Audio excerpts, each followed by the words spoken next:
આજે આપણે સ્ટેમ લેબમાં ન્યૂ એક્સપેરિમેન્ટ કરીશું, જેનું નામ છે તમામ માર્ગ દોરી જાય છે અમદાવાદ ભણી.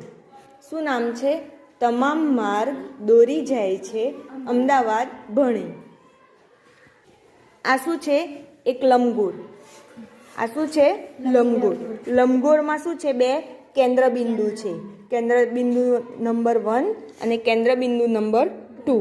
એમાં એક કેન્દ્ર બિંદુ ચોટેલું છે અને એક કેન્દ્ર બિંદુ કેવું છે?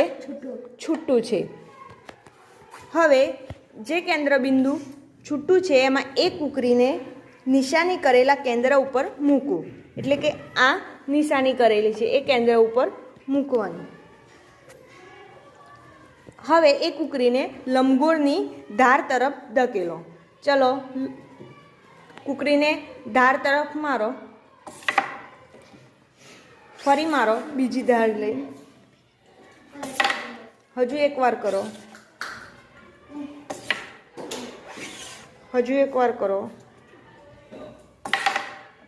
સરસ. તો શું થયું? કુકરી હંમેશા ધાર પર અથડાઈને પાછી આવે છે અને કઈ અટકે છે?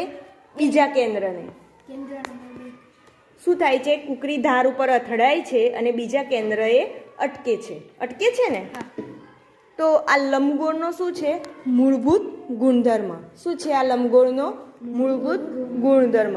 એટલે ગણિતમાં લંબગોળ એ સપાટી પરનો બે કેન્દ્ર બિંદુવાળો એવો વળાંક છે કે જેથી બે કેન્દ્ર બિંદુ વચ્ચેના અંતરનો મીન્સ કે બે કેન્દ્ર બિંદુ વચ્ચેના અંતરનો સરવાળો વળાંકના દરેક બિંદુએ કેવો રહે છે?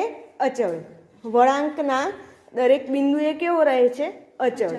એટલે આપણે જે ટાઈમે કુકરી મારીએ છીએ ત્યારે પાછી ફરીને કેન્દ્રએ અટકે છે. આપણે ધાર ઉપર મારીએ છીએ અને કેન્દ્રએ અટકે છે. ખબર પડી બધાને? સરસ. ચલો.